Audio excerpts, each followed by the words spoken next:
Bapak Kiai Lutfi Al-Basori, ulama dia baca hadis, tumpah ulama milihnya pemimpin yang nggak bisa sholat, yang jauh daripada Al-Quran, bahkan menghina Al-Quran. Itu kata dia, benar nggak? Ini barusan saya lihat.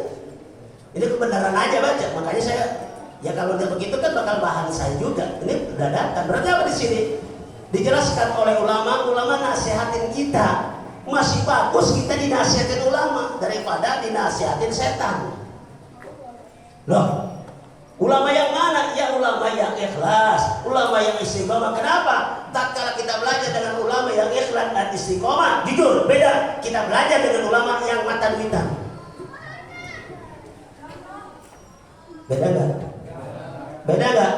Beda, hasilnya berkah. Walaupun kita mendapatkan ilmu dari ulama yang istiqomah, ulama yang kelas sedikit berkah daripada kita dapatkan ilmu banyak tapi nggak berkah. Untuk apa? Makanya kita belajar nggak baik-baik. Lihat dalam kitab Taklim, bagaimana caranya kita berguru, bagaimana caranya kita memilih guru. Itu sudah ada dalam kitab Taklim. Kenapa? Supaya santri tidak salah pondok, supaya santri tidak salah memilih guru. Wah, kenapa? Karena sekarang kita taklim di pondok pesantren juga terkadang udah mulai hilang. Makanya terkadang udah mulai hilang, akhirnya akhlak santri hilang juga. Betul nggak? Betul nggak? Dulu kalau melihat ajengan, lihat kiai yang dulu tuh santri kiai di sana loh. Kemudian kita mau ke sana, jadi nggak? Enggak, muter. Ini pengalaman saya dulu pertama kali pondok kalian, muter tuh. Nggak berani. Sekarang sama kiai ada bercanda nggak? Hah? Alat udah mulai hilang sekarang.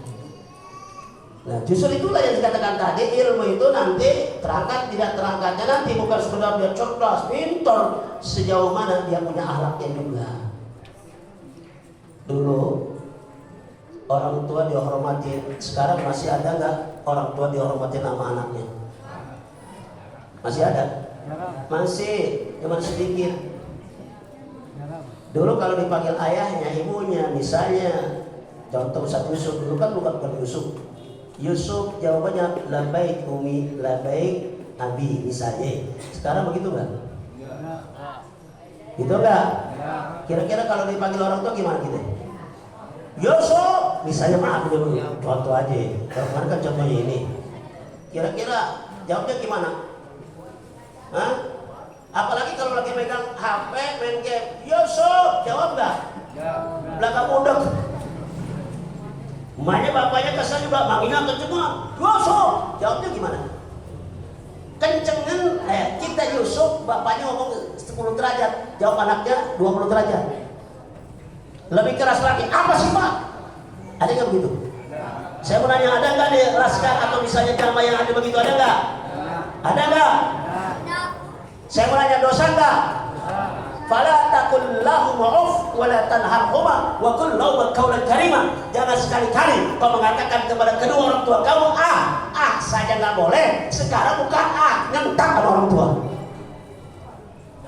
Ada nggak tidak? Saya menanya sekarang. Ini yang punya istri, antum manggil istrinya apa? Hah? Ya Humairah.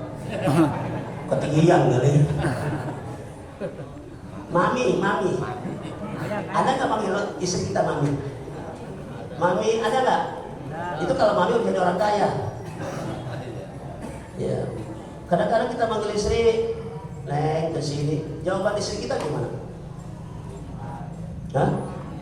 Tergantung, kalau istrinya lagi dikasih duit, baik ayah. Kasih duit dong. Kira-kira kalau lagi nggak kasih duit, jawabnya entah nggak? Entah nggak? Akhir zaman saudara. Akhir zaman.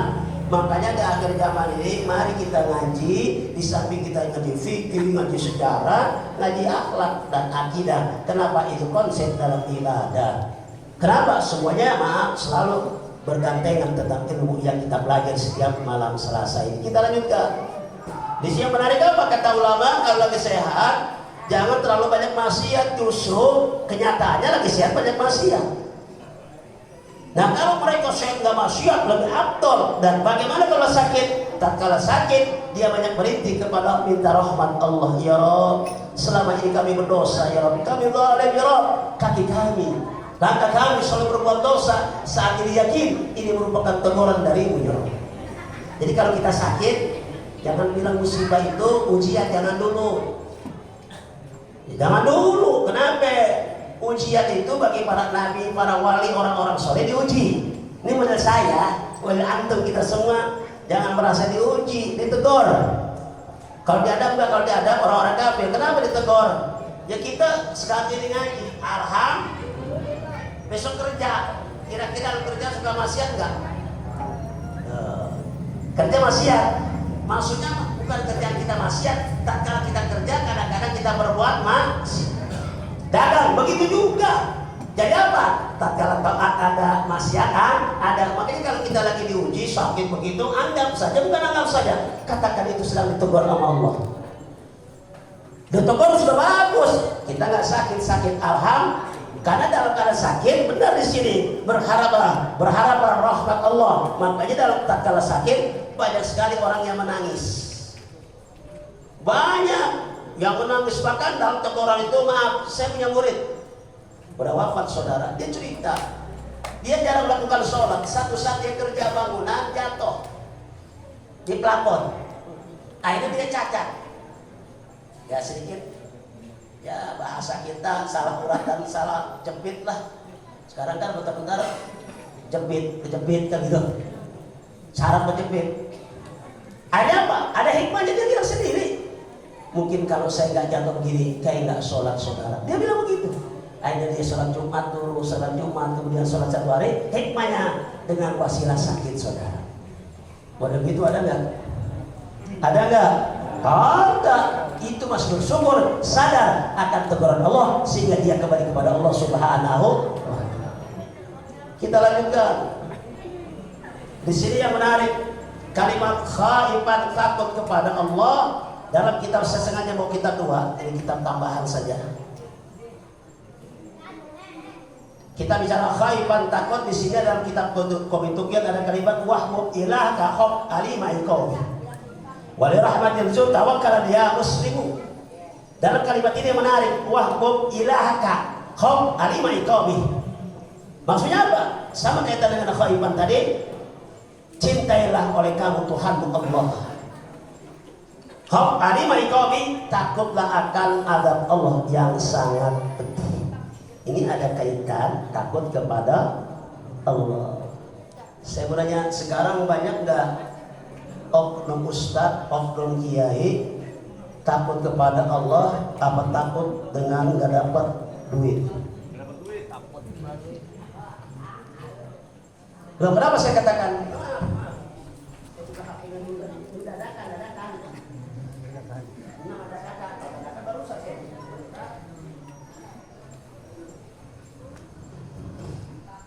Barusan baca kitab, lihat ini para ulama atau para kiai yang paling tidak logis ngajinya pakai dalil Al-Quran dan hadis dan kitab-kitab salafiyah.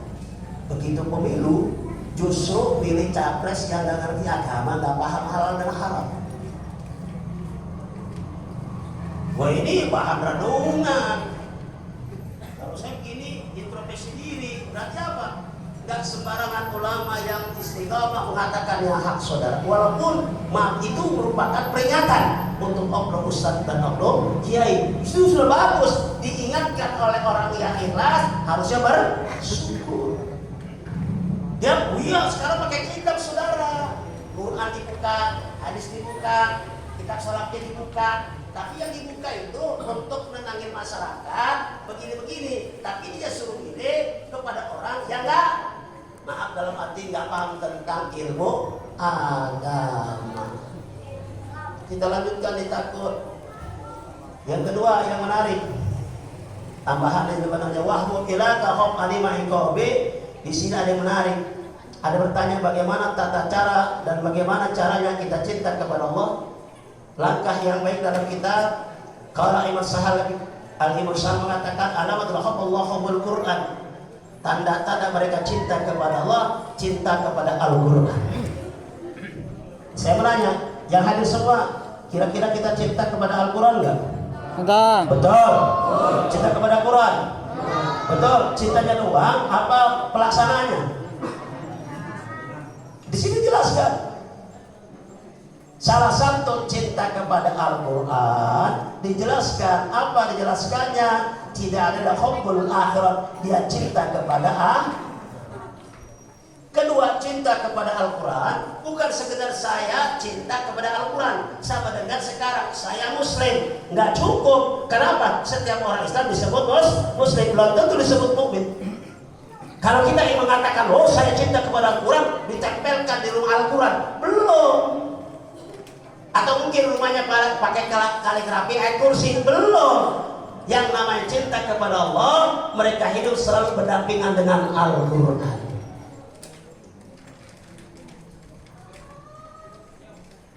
Ya, cinta kepada Al-Quran bagaimana? Ya cinta satu kepada Al-Quran yang membaca Al-Quran. Saya mau nanya, kita banyakkan membaca Quran atau banyakkan buka HP? Ini mau tidur. Pulang ke rumah mau tidur. Baca bismika Allahumma ahya wa bismika amut, atau lihat buka HP. Bangun tidur, alhamdulillahilladzi ahyana ba'da ma amatana. Kira-kira baca itu apa buka HP? Itu kelemahan kita. Nggak usah kemana-mana itu aja. Kenapa? Makanya maaf untuk persoalan cinta kepada Al-Quran dan lain-lain, terkadang maaf lisan saya. Kita mengatakan hada min fadli, ini anugerah Allah benar. Tapi kalimat itu benar. Cuman kadang-kadang kita lupa apa yang Allah berikan kepada kita, jabatan kita, harta kita dan lain-lain. Itu anugerah Allah. Cuman lupa. Kenapa lupanya? Lupa kepada Allah, lupa membaca Al-Quran, lupa melaksanakan sholat. Cuman pengakuan doang ini anugerah Allah. Tapi mereka tidak dekat kepada Allah. Kira-kira begitu kan? Saya bertanya, kalau orang kaya nggak sholat nggak apa? Ya, berkah apa istijrah? Berkah atau istijrah? Kalau sekarang banyak mengatakan, oh saya berkah, sholat enggak, puasa, zakat, itu berkah. Bukan, itu namanya istijrah.